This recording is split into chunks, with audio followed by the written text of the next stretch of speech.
A single decision made in a dark alley on the coldest night of the year. One man who wanted nothing but a quiet life. One woman who had everything, except the truth. Three armed men. A terrified stranger. And a former Navy SEAL who couldn't walk away. What happened next didn't just save one life. It cracked open a conspiracy that threatened to destroy an entire community, expose a billion-dollar corporation from the inside, and force two very different people to confront who they really are when everything is on the line. If you've ever believed that ordinary people can change things that seem impossible to change, stay with me until the very end. Hit like and drop the name of the city where you're watching. I want to see how far this story travels. The cold that settled over the Harbor District that night wasn't the kind you complained about at the office. It was the kind that crept through the seams of your jacket, found the back of your neck, and reminded you that warmth was something you had to earn. The streets near the waterfront were mostly empty. A few delivery trucks idling outside the seafood warehouse on Pier 9.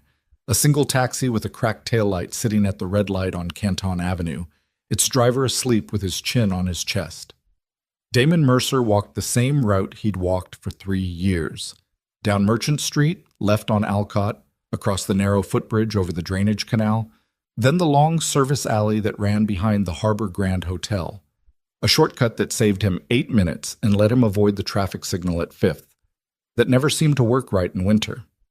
He was tired in the specific way that maintenance work made a man tired, not the clean exhaustion of a hard run or a good workout. It was the accumulated weight of 10 hours dealing with other people's broken things. A burst pipe in Unit 4C that had turned Mrs. Okafor's kitchen floor into a shallow wading pool. A heating unit in the East Wing that had decided to stop functioning on the coldest day of the month so far. 3 separate calls from residents about a smell in the elevator that turned out to be a dead mouse wedged behind the motor housing. He smelled like pipe solvent and something else he didn't want to identify. His phone said it was 31 degrees. He believed it. The alley behind the Harbor Grand was wide enough for a delivery truck, lit by 2 overhead lights mounted on the hotel's service entrance, except one of the bulbs had burned out weeks ago, which left the far end of the alley in deep shadow. Damon had actually noted it on his mental list of things the city should deal with. The way he noted things like that out of habit. You spend enough years in environments where darkness could kill you, you started cataloging it automatically. He heard her before he saw her. Not screaming. That was the thing. It wasn't the kind of distress call that made bystanders stop. It was a low, controlled sound. The voice of someone who understood that screaming would make things worse. A woman saying, quietly, but with a firmness that was clearly costing her something, "I already told you, I don't have it." Damon slowed, stopped. 3 figures near the far end of the alley. 2 of them had positioned themselves to block the exit. Not obviously, but deliberately, the way men do when they've done this before. The third stood closer to the woman, his back partially to Damon. He was tall, heavy-set, wearing a dark overcoat that looked expensive, not the uniform of a street mugger. The woman was backed against the hotel's brick wall. She was dressed for a business dinner. Heels, dark blazer, a phone gripped in one hand. Her posture was controlled, the way someone stands when they're refusing to let their body betray how scared they are. But her hand was shaking. Damon stood very still for 3 seconds. He wasn't a young man anymore. He was 42, with a trick knee that gave him trouble on cold mornings, and a scar that ran from his left shoulder blade to his ribs from an incident in a country he still couldn't talk about. He had a 16-year-old daughter at home who would be angry if he was late because she was pretending she didn't wait up for him, even though she always did. He had every reason to call 911 and keep walking. He took out his phone. He did call 911. He told them the location clearly, calmly, then put the phone back in his pocket without ending the call. Then he walked toward them. 10. He didn't announce himself the way they did in movies. He didn't shout. He walked at a measured pace that was neither threatening nor hesitant, and he stopped about 15 feet from the group, close enough to be undeniable, but far enough to give himself room. "Hey," he said. Just that. Flat. The way you said it when you weren't asking permission. The man closest to him turned. He had the kind of face that had been in a few fights. A nose that sat slightly off-center, small eyes that were busy doing a rapid assessment. He was probably mid-30s. The other two turned as well. The third man, the heavy-set one near the woman, did not. He kept his back to Damon and spoke without turning around. "Walk away," he said. His voice was unhurried, which was somehow worse than if it had been loud. "This is a private conversation." "She doesn't look like she's enjoying it," Damon said. Now the man turned. He had the kind of face that belonged in boardrooms and country clubs. Well-fed, 50-something, the confidence of someone accustomed to being obeyed. His eyes went to Damon and did the same calculation the first man's had, but faster and colder. "I said walk away." Damon looked past him to the woman. "You okay?" She looked at him. She was about 30, dark-haired, sharp-eyed, and despite the fear there was something calculating in her expression, like she was already 3 moves ahead even now. "No," she said. "I'm not." The man in the expensive coat made a small gesture with his left hand, the kind of gesture that was a signal. Damon registered it. The 2 men at the alley exit began moving toward him. Here's the thing about a Navy SEAL. What the movies got wrong wasn't the fighting, it was the thinking. You didn't become good at combat by being fast or mean or fearless. You became good at it by understanding environments so thoroughly that you stopped seeing a location and started seeing a system, every element that could be controlled, disrupted, or used. The alley was no different from any other operational space. Damon had been reading it since he walked in. The overhead light, the service entrance door, propped open, he'd noticed, probably by a hotel employee on a smoke break. The fire alarm pull station mounted on the wall just inside that door. The hotel's outdoor security camera. He'd counted 2, and their coverage angles. The metal dumpster positioned between him and the 2 approaching men. He had 8 to 12 seconds before the 2 men reached him. He used them. He stepped quickly to the service entrance, caught the door before it could swing shut, reached inside, and yanked the fire alarm pull station down in one motion. The effect was immediate and overwhelming. The alarm didn't just ring, it screamed, a piercing wall of sound that bounced off the alley's brick walls and became something almost physical. The hotel's service entrance flooded with light as the emergency lighting activated. 2 seconds later, both of the alley's overhead lights came back on. Apparently they were on the same emergency circuit, because the burned-out bulb blazed to sudden life along with everything else. The entire alley was lit like a stadium, and from inside the hotel, noise, doors, voices, the mechanical sound of what was probably a commercial kitchen shutting down. The man with the off-center nose stopped moving. So did the other one.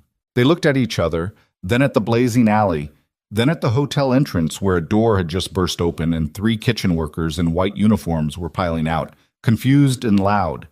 The heavy-set man in the expensive coat looked at Damon. Damon looked back at him and said nothing. There was a moment, maybe 3 seconds, where it could have gone a different way. Damon knew what that looked like. He'd seen it before, in places where the stakes were much higher. The moment where a man decides whether the risk is worth it. The man in the expensive coat looked at the kitchen workers, looked at the camera, looked at the phone in the woman's hand. He straightened his coat. He said, in a voice that was controlled and quiet and somehow more threatening than shouting would have been, "We'll finish this conversation another time." He walked out of the alley. The 2 others followed him, not running. They were careful about that. They walked like men who had somewhere else to be and had simply decided to go there early. Damon watched them until they were gone. The kitchen workers milled around the alley entrance, complaining about the cold in 2 different languages. Someone from inside the hotel was calling out about a false alarm.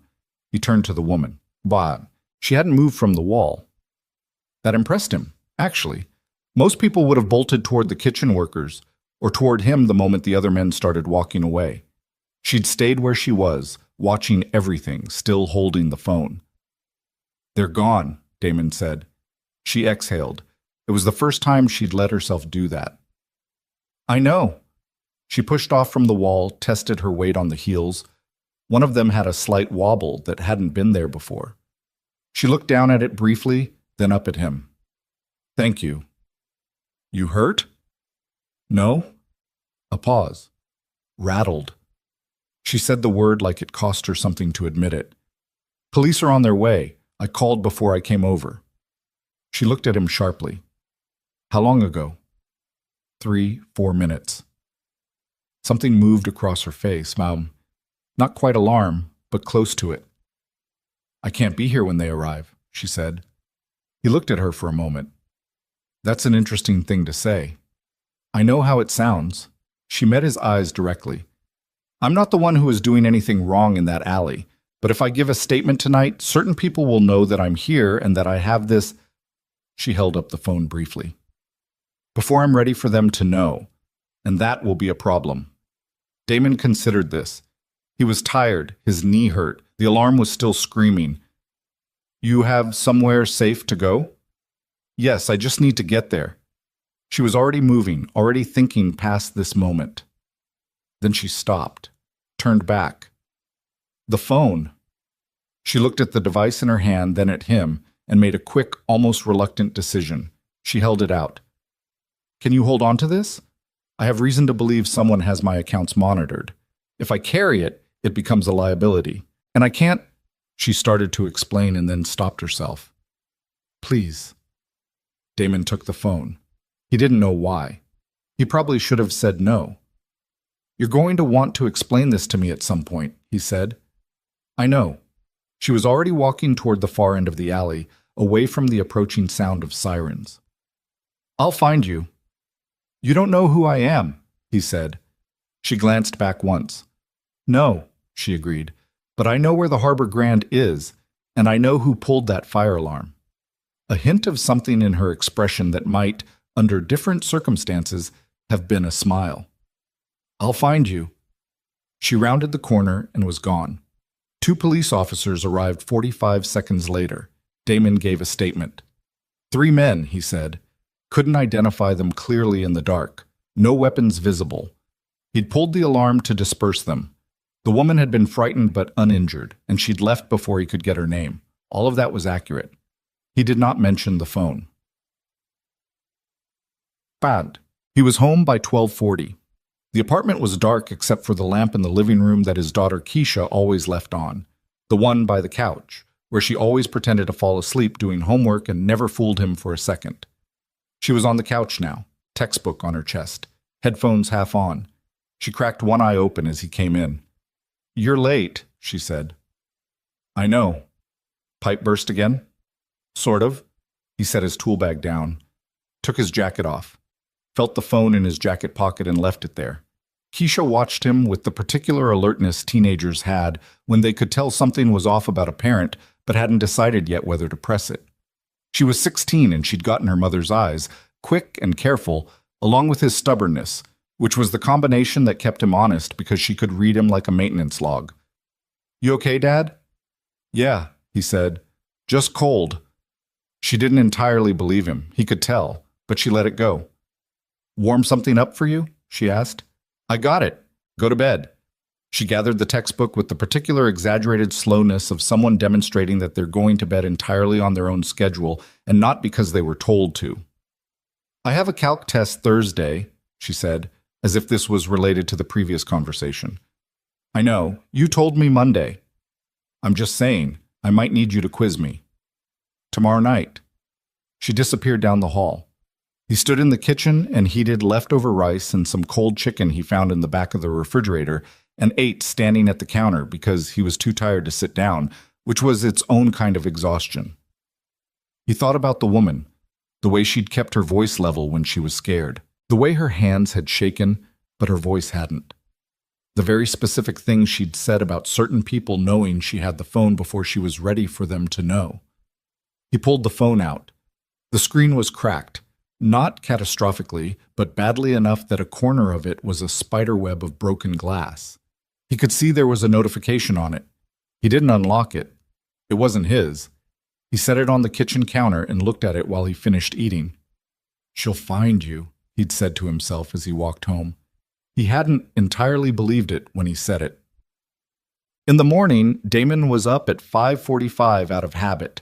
He made coffee, checked his maintenance log for the day, a window seal in 7B, the lobby buzzer that was intermittently cutting out, A reported water stain on the ceiling of Unit 12A that was probably related to the bathroom directly above it in 13A. He wrote the order of operations in his notebook. Smallest job first to build momentum, the way he'd organized things for 20 years.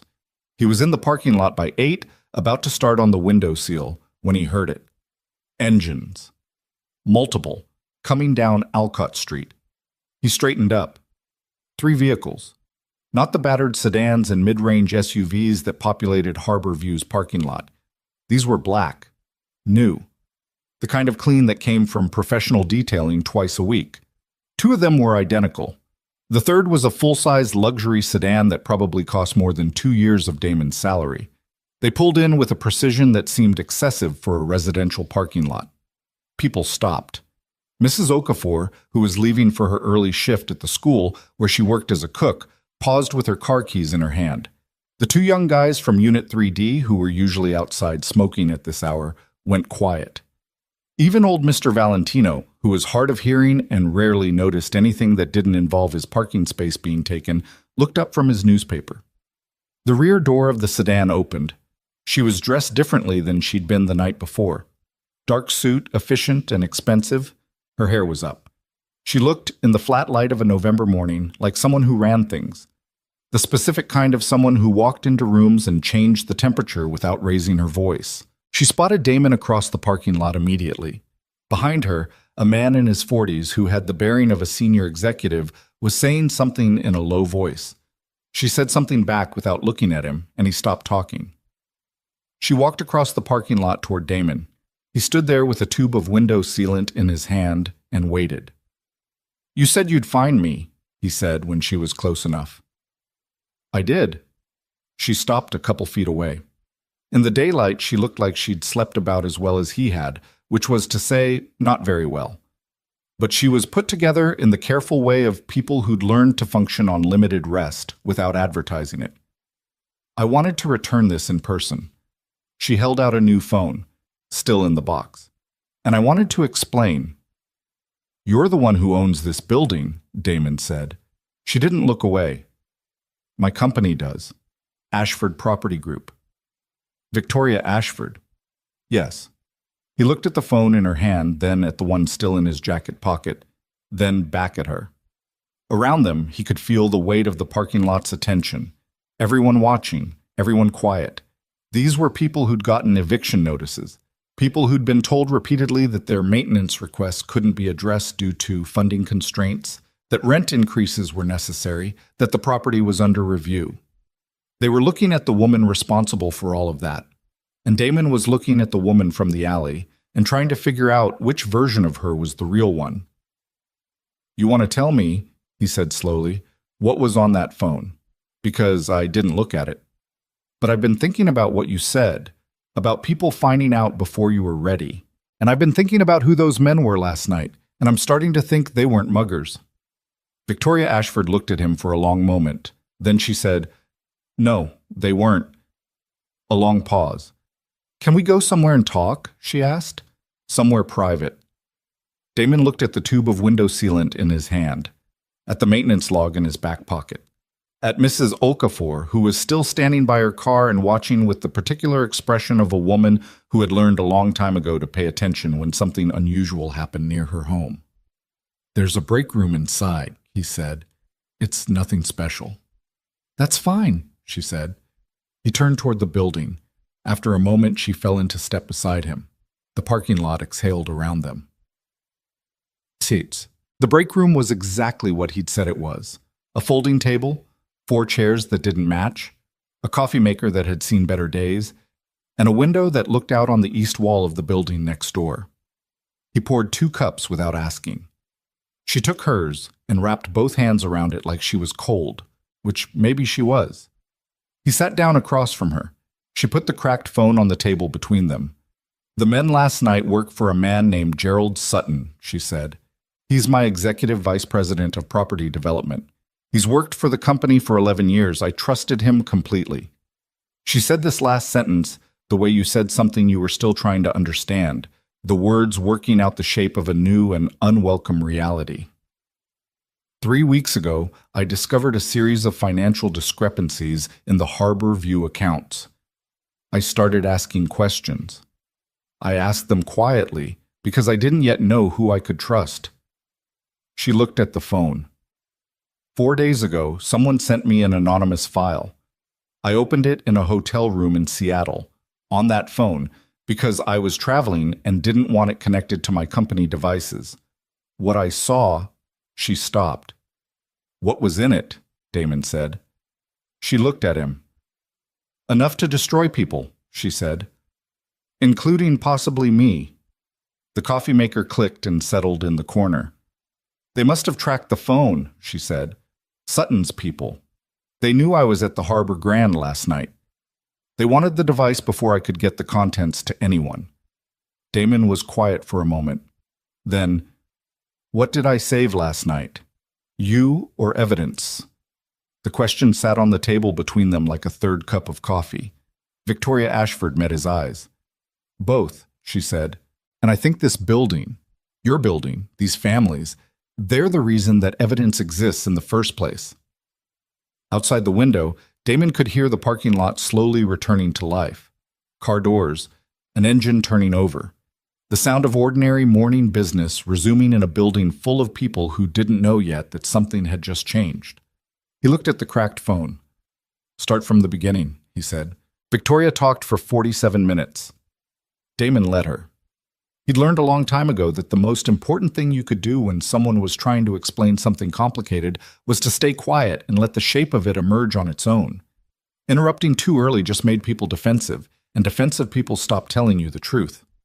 She told him about the anonymous file, about the financial discrepancies she'd first noticed 3 weeks ago in the Harbor View operating accounts, expenses that were logged but didn't correspond to any vendor on record, maintenance fees paid to a company she'd never heard of called Meridian Structural Services, LLC. She'd asked her finance team about it. They'd told her it was a recently contracted firm handling specialized assessments. She'd accepted that. She wasn't proud of it now. She told him about the trip to Seattle, the hotel room, the moment she opened the file on the cracked phone and spent 2 hours reading things that made her feel like the floor had stopped being solid. She told him about Gerald Sutton. Damon listened to all of it. He drank 2 cups of coffee. When she finished, he was quiet for a moment, then said, "How many units in this building?" She blinked. It wasn't what she'd expected him to ask. 114. Average family size? I'd have to check.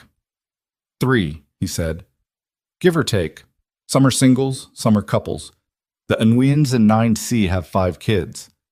Average it out, you're talking about 320, 340 people. He looked at his coffee. I've been the maintenance supervisor here for 3 years. In that time, I've submitted 261 maintenance requests. About 60 of them were marked urgent. You know how many of those urgent ones got addressed within the required response window? She was quiet. 31, he said. I know because I kept the records myself, on my own time, because the company's system kept losing them. He said it without heat, just flat, factual. I didn't do it because I was planning anything. I did it because it was the right thing to do, and because these are people's homes. He looked up at her. So when you tell me that someone inside your company has been falsifying engineering reports and deliberately running this property into the ground so they can clear it for redevelopment, I believe you, because I've been watching it happen for 3 years and I couldn't figure out why. Victoria set down her coffee cup. I didn't know, she said. I know you didn't, Damon said, and then because he was not a man who left things unfinished. But that's the beginning of the problem, not the end of it. She didn't argue with that. He appreciated it. He picked up the cracked phone from the table. You said the file is on here. Encrypted. I have the key. I didn't want to access it until I was somewhere I trusted. She looked around the break room, the mismatched chairs, the secondhand coffee maker. A small, crooked smile crossed her face that seemed genuine precisely because it was involuntary. Somewhere unexpected. Can your people at the company access this? They shouldn't be able to. The phone was never registered to any account. I bought it in cash at a drugstore in SeaTac Airport. She paused. But Sutton's people tracked me to the hotel anyway, which means either I was physically followed or... She stopped. Or someone in your inner circle told them you were traveling, Damon said. She looked like she'd been hit, not dramatically, just the subtle collapse of something behind the eyes that happened when a thought you'd been avoiding finally caught up with you. Yes, she said quietly. The break room door opened without a knock. Damon looked up. Keisha stood in the doorway, school bag on one shoulder, staring with undisguised curiosity at the expensive sedan visible through the break room window and then at the woman sitting across from her father. She was in her school uniform, a burgundy sweater she'd been trying to replace for a year, dark jeans, sneakers she'd saved up for herself because Damon had said they were too expensive, and she'd responded by getting a Saturday job at the dry cleaners on Renwick. "Those your cars?" she said to Victoria. "Keisha," Damon said. "I'm just asking." "Yes," Victoria said. "They are." Keisha looked at her father, looked back at Victoria, made a teenage assessment that was faster and probably more accurate than most adults managed. "Okay," she said, and then to Damon, "I'm going to be late. Quiz me tonight?" "Tonight," he confirmed. She left. The door swung shut behind her with the particular energy of a 16-year-old who understood she'd walked into something significant and was demonstrating, by leaving without another word, that she was mature enough not to push it. Damon watched the door for a moment. Victoria was watching it too. "She's yours?" "Yeah." "She looks like someone who doesn't miss much." "She doesn't," Damon said, and the combination of exasperation and pride in the two words was involuntary and obvious. He cleared his throat. "We need to look at what's on that phone." They looked at it together for 2.5 hours. What was on it was worse than Damon had expected, and he'd already adjusted his expectations considerably downward after Victoria's explanation. The anonymous file was a collection of internal documents, engineering assessments, financial records, intercompany communications, and the incorporation paperwork for a series of shell companies whose names meant nothing until you traced the registered agents, which the file had helpfully already done. Meridian Structural Services, LLC, was one of 4 companies. The others were Coastal Property Analytics, Harborside Assessment Group, and something called Blue Tier Development Partners. All 4 had been incorporated within an 18-month window. All 4 had received payments from Ashford Property Group's Harborview operating account, authorized under maintenance and safety assessment budget lines. All 4, when you followed the registered agent paperwork through 2 layers of Delaware holding companies, led back to the same management trust. "Do you know a name?" Damon said, "connected to this trust?" Victoria's finger traced the document. She stopped. The name meant something to her. You could see it arrive on her face. "Raymond Chu," she said. He was Sutton's college roommate. He's never had any official role with the company." "He didn't need one," Damon said. The engineering reports were what made Damon's jaw tighten, not because he was surprised by what they said, but because he'd been living alongside the reality they falsified for 3 years. Reports certified by a licensed structural engineering firm. Damon looked it up. The firm existed, had a professional website and everything. That concluded Harborview's building systems were in acceptable condition, and that observed deterioration was within normal parameters for a building of its age. Reports that cleared the property for continued occupancy while quietly noting, in technical language buried in appendices, that long-term structural investment was inadvisable given projected property value trajectories. Reports that were, in Damon's professional assessment, fabricated, or at minimum so selectively observed as to be functionally identical to fabrication. "The boiler in the east wing," he said. Victoria looked up. "I put in 3 urgent requests last year to have it inspected by a licensed engineer. The company kept sending their own people who kept telling me it was fine. 2 months ago it failed on a night when the temperature was 18 degrees. He kept his voice level. "We had 40 families without heat for 31 hours. There's a woman on the 4th floor, Mrs. Tremaine. She's 73 years old and has respiratory problems. Her granddaughter had to drive 2 hours in that weather to get her out." He looked at the engineering report on the screen, at the section that had signed off on the boiler system as adequate 18 months before it failed. "That's not just fraud, that's recklessness." Victoria didn't look away. She nodded once, slowly, and said nothing because there was nothing useful to say. Outside the break room window, Harborview went about its morning. A woman was loading grocery bags into a Honda Civic. Two kids were kicking a ball against the wall of the east wing, the hollow sound of it carrying through the cold air. Damon closed out of the engineering reports and looked at the communications. The email chain was between Sutton and three other executives whose names he didn't yet know. It was careful language. The kind of language people used when they knew they were writing something that shouldn't exist but needed to document it anyway for their own protection. References to the project's projected timeline, to regulatory navigation, to community response management, which appeared to be a phrase meaning what to do about the residents. There were references to inspection scheduling and to ensuring appropriate results, which was the kind of phrasing that sounded bureaucratic until you understood what the appropriate results were meant to confirm. There was a reference to the remaining hurdles, one of which was described as the on-site personnel situation, and Damon recognized, without particular emotion, that this was probably about him. He set the phone down on the table. "What do you want to do with this?" he said. Victoria had been watching him read. She looked like someone in the process of assembling a picture she hadn't wanted to see in full. "Take it to the board," she said. Then, less certainly, "Except I don't know which board members Sutton has relationships with. He's been with the company longer than most of them." "What about outside the company?" "Law enforcement is the right answer, eventually." She said it with the particular frustration of someone who knew what the right answer was but could also see all the ways it complicated things. "But if we go to law enforcement right now, with only this, Sutton's lawyers will tie it up long enough for them to complete the evidence cleanup they've clearly already started." "How do you know they've started?"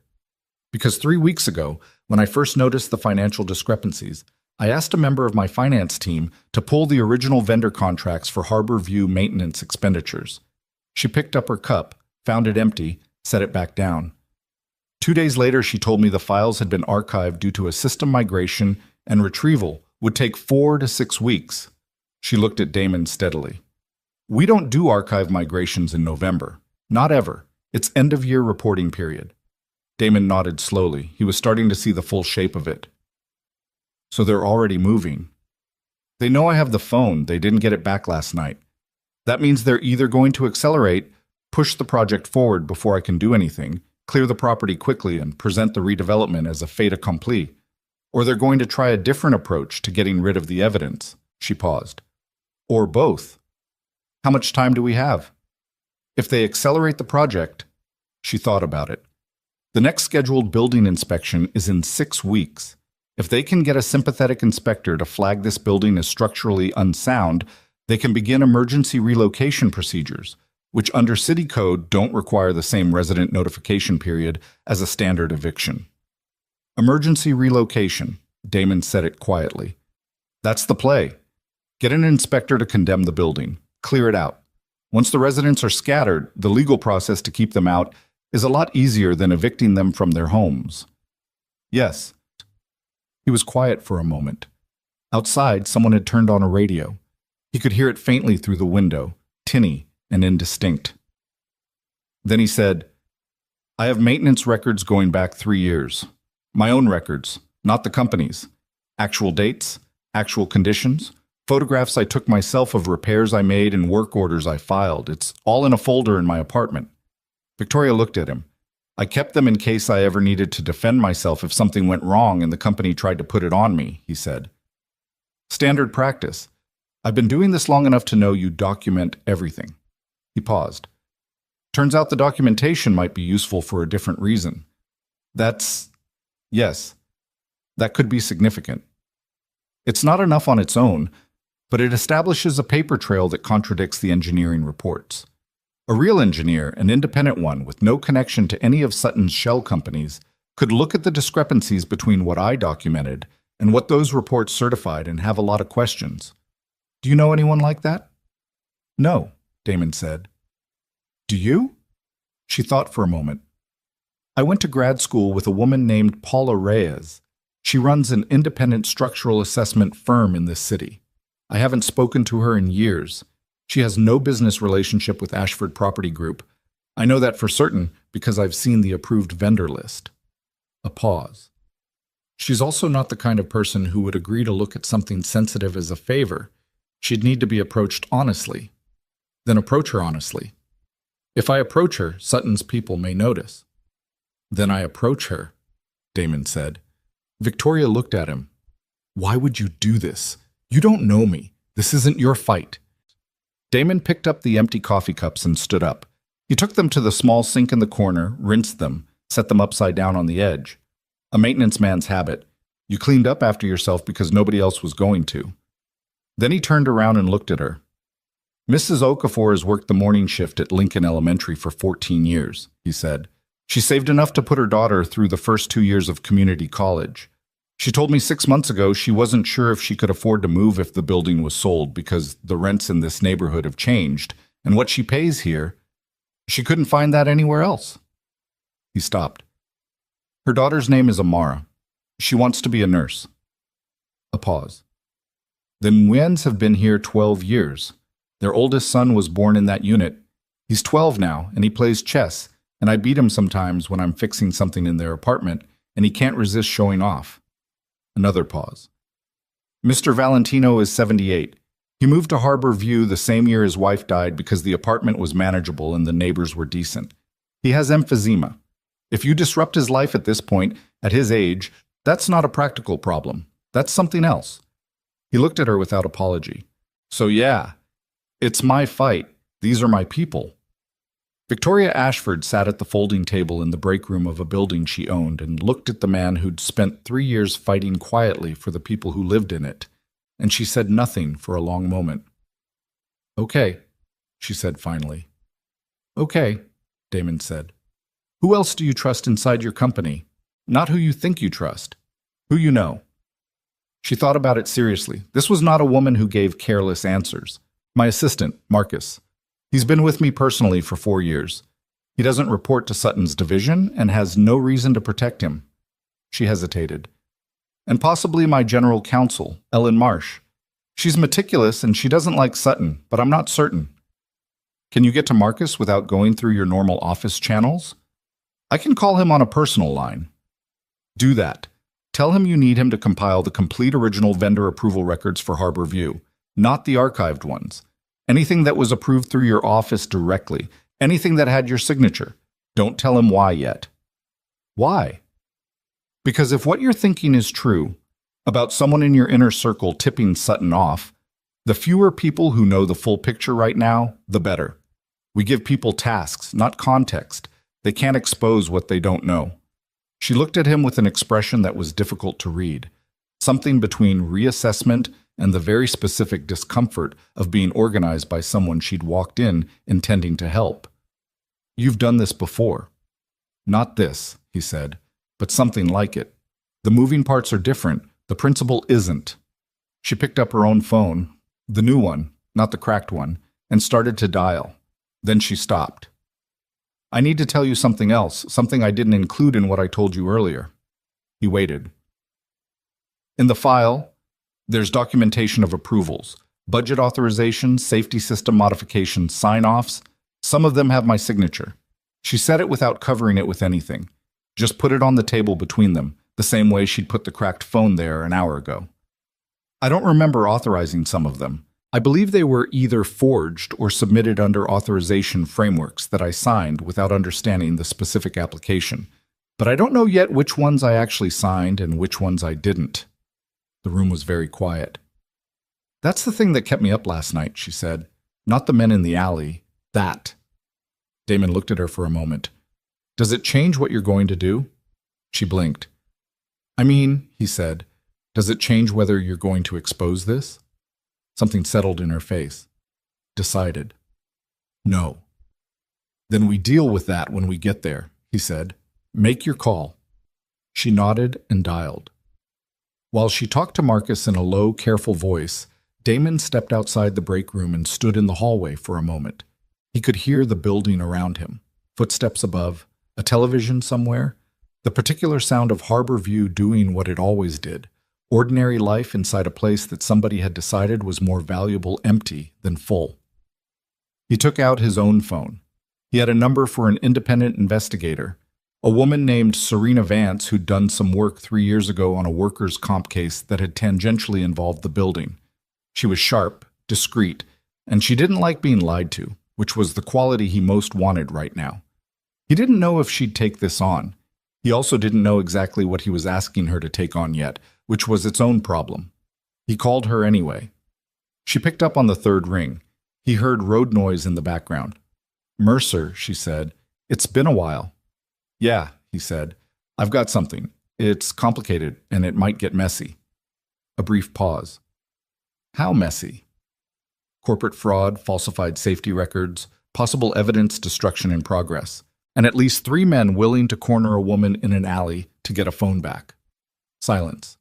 Then, "Who's the woman?" "Victoria Ashford." Another silence, longer this time. "The Ashford Property Group, Victoria Ashford." "Yeah.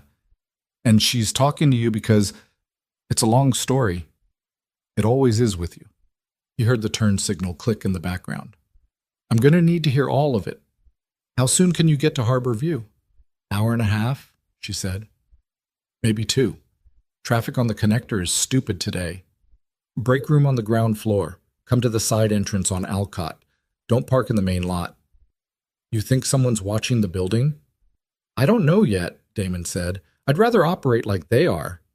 He hung up and stood in the hallway for another moment, listening to Harbor View breathe around him. The old pipes, the elevator that needed maintenance he'd been trying to schedule for 6 months, the wind against the windows of the East Wing.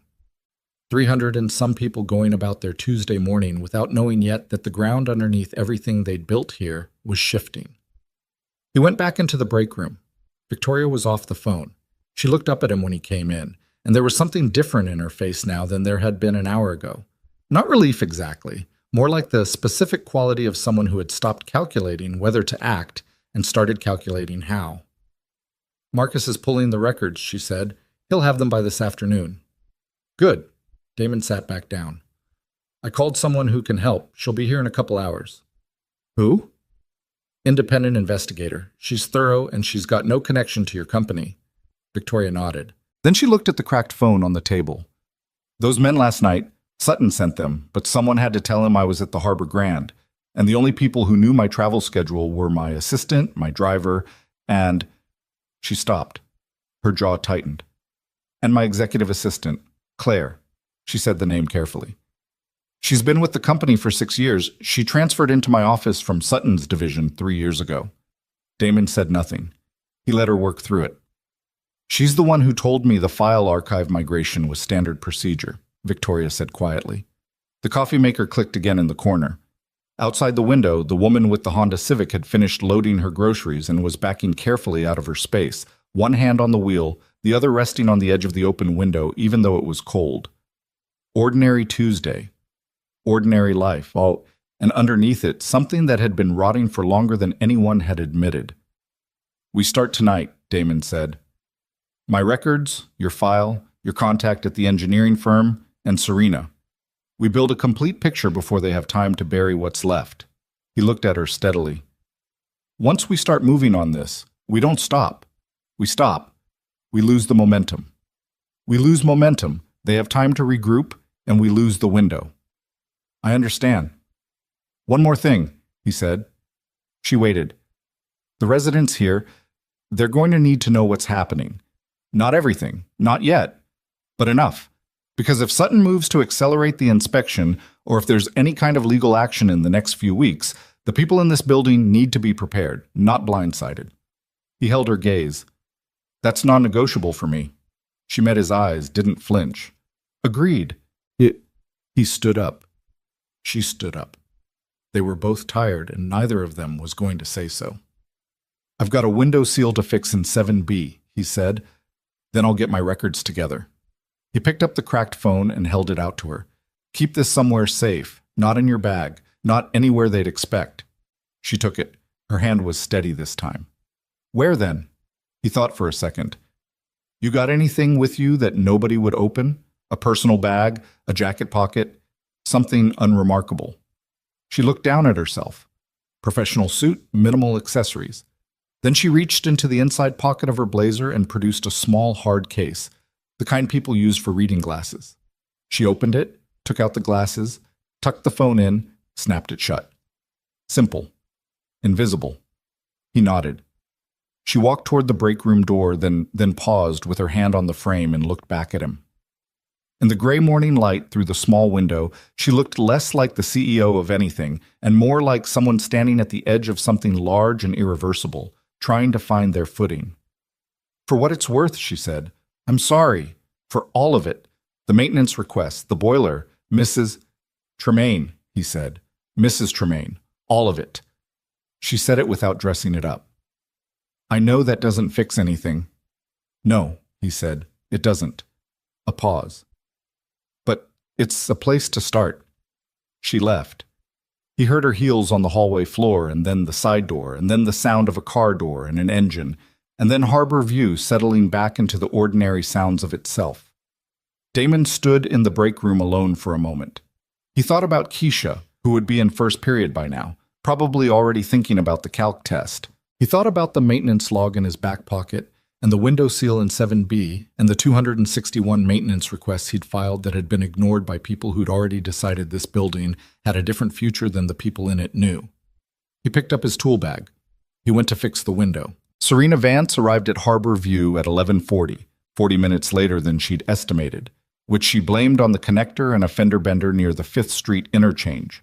She was 51, compact, with close-cropped gray hair, and the manner of someone who had spent enough years in rooms where people lied to her that she'd developed a kind of permanent low-level skepticism as a resting state. She wore a canvas jacket that had seen 3 winters and carried a messenger bag that was visibly heavy. She shook Damon's hand in the break room doorway, looked at Victoria once, and said, "You look smaller in person." Victoria blinked. "I'm sorry?"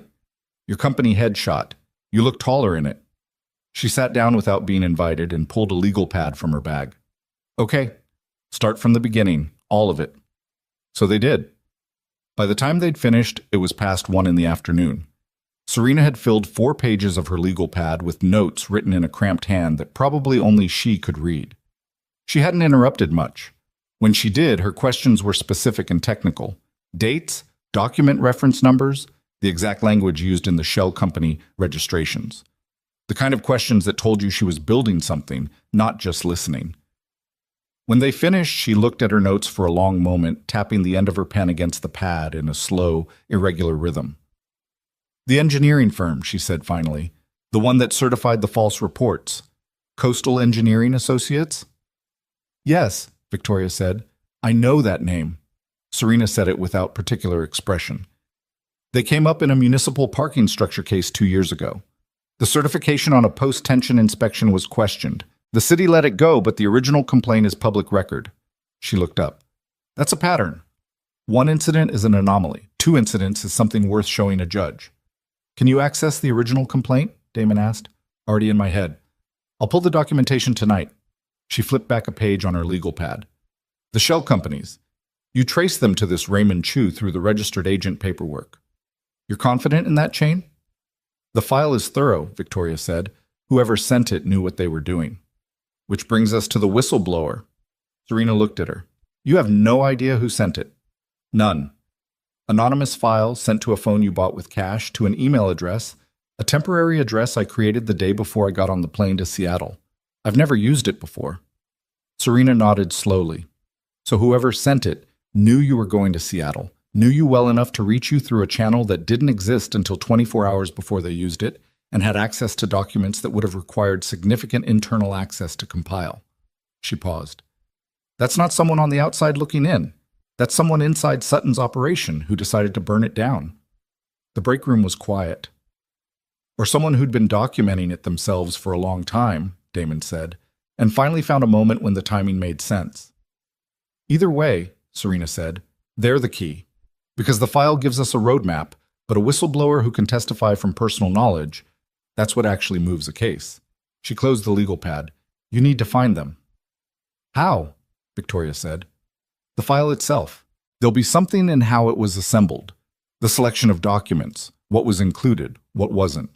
Every collection of evidence reflects the collector. What did they choose to put in, and what did they leave out tells you something about where they sat inside the organization and what they had access to." She looked at Damon. "Your maintenance records. Can I see them?" He'd brought them down from his apartment that morning. a manila folder that had been sitting in his filing cabinet for 3 years, fat and slightly bent at the corners. He pushed it across the table. She opened it, started going through it, and within 2 minutes she was holding pages side by side and making small sounds that weren't quite words. "This gap," she said, pointing to a period in the maintenance log from 14 months ago. 3 weeks with almost no approved work orders, and then a cluster of emergency repairs. "The inspectors came through that period," Damon said. "Every time there was a scheduled inspection, approved maintenance work mysteriously dried up for the 2 to 3 weeks before it. Then afterward, a rush of emergency authorizations." Serena looked at him over the pages. They didn't want active work orders on record during the inspection window. A building with ongoing maintenance in progress raises questions about what's being fixed and why. "That's what I figured," Damon said. "I started documenting it specifically after the 3rd time it happened." She set the papers down. "You're going to be important in a courtroom someday soon. You know that." "I'd rather not be," he said honestly. "Nobody ever would." She started repacking her bag. "I need 2 days. I want to trace the shell company chain independently, pull the parking structure case, and look at the file with fresh eyes. Can you get me a copy of the full contents of that phone?" Victoria and Damon looked at each other. "Getting a copy out means the data moves," Victoria said. "If someone is monitoring, air-gapped laptop," Serena said. "Never connected to any network. I've got one. We transfer the data physically." She looked between them. "I'm not new at this." They made the transfer that afternoon. Serena left with the data on a USB drive that she tucked into an interior pocket of the canvas jacket. She didn't say goodbye so much as she left, pausing at the door only to tell Damon she'd call him on the number he'd given her, and nowhere else. The break room felt emptier after she was gone, which Damon recognized as a function of how much presence she occupied when she was in it. Paula Reyes, Victoria's contact from graduate school, agreed to meet the following evening. Getting her to agree had taken 2 phone calls. The first one, Victoria had opened honestly, as she'd said she would, and Paula had needed 24 hours to think about it before calling back to say yes. She was a careful person. That was exactly what they needed. The meeting happened in the basement storage level of Harbor View, which Damon had suggested because it was the part of the building with the most direct evidence of what the engineering reports had cleared as adequate. Paula Reyes was 53, with reading glasses perched on her head and the slightly distracted air of someone whose mind was always running slightly ahead of the conversation. She spent 40 minutes going through Damon's records and the relevant sections of the copied file, asking questions in a technical vocabulary that Damon could follow and that Victoria was clearly working to keep up with. When she finished, she took her glasses off her head and turned them in her hands. "The boiler assessment," she said. "The one that signed off on it as adequate. I know the engineer who submitted this report. Not well, but I know the name." She looked at the document. "This notation in the appendix, this is not standard language. This is specific language that, if you were reading it without context, sounds like a routine observation. But within the profession, this phrasing is used to indicate a conditional certification. It means the engineer had reservations but certified anyway." "Why would an engineer certify something they had reservations about?" Victoria asked. Paula looked at her steadily. "Why do you think?" A silence. "What I can tell you," Paula said, "is that I can produce an independent assessment of this building's actual structural condition, starting with the systems that were certified in these reports.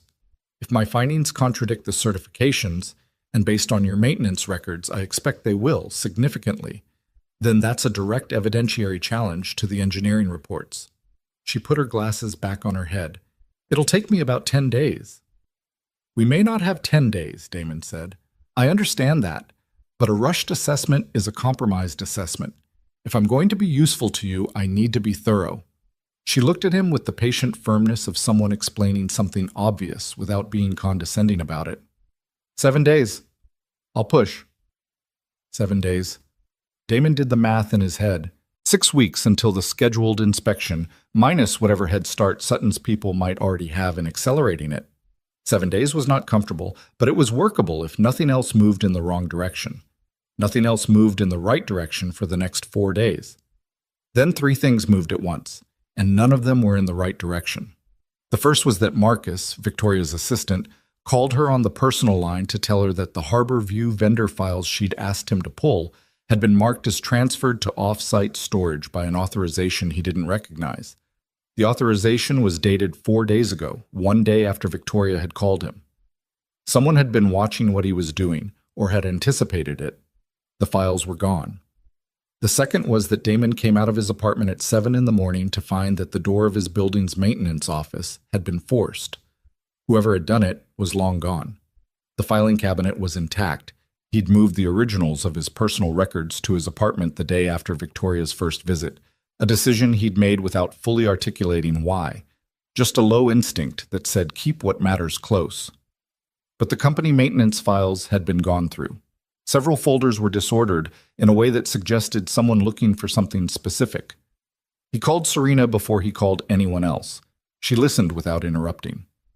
Then she said, "That tells us something. That they know we're building a case. That they're looking for your personal records specifically. They know about you, which means whoever told Sutton about Victoria's travel also told him about you." A pause. Or Sutton made you himself. You were in that alley. He saw your face. Damon stood in the doorway of the maintenance office and looked at the disordered files. He was aware of a specific kind of cold that had nothing to do with the temperature. Not fear exactly. Something older and less nameable. The feeling of being inside something that was moving faster than the speed at which you could make careful decisions. "What's the third thing?" Serena said. "I haven't told you the third thing yet." "There's always a third thing." He told her. A resident on the 6th floor, a young man named Tyler who worked odd hours and noticed things, had mentioned to Damon that morning that there'd been an unfamiliar car parked on Alcott Street for the last 2 nights. A dark sedan. Different plates both nights, but the same car, Tyler was pretty sure. Same dent above the rear left wheel well. Serena was quiet for a moment. "Okay," she said. "Change of plan. I'm moving up my timeline. Can you get Victoria to a place tonight that isn't her home, her office, or anywhere connected to her normal routine?" "Probably." "There's a data center," she said. "Closed facility, used to belong to a subsidiary of a telecom company that went under 6 years ago. The property was acquired by a holding company and has sat vacant since. I did a surveillance case on that building once, and I still have the access logs from when I was working it." She said it in a way that left the details of how she still had the logs deliberately vague. "Based on what I've found in the past 2 days tracing Sutton's shell companies, I think the data center is where they're staging the evidence cleanup. It's the right kind of space.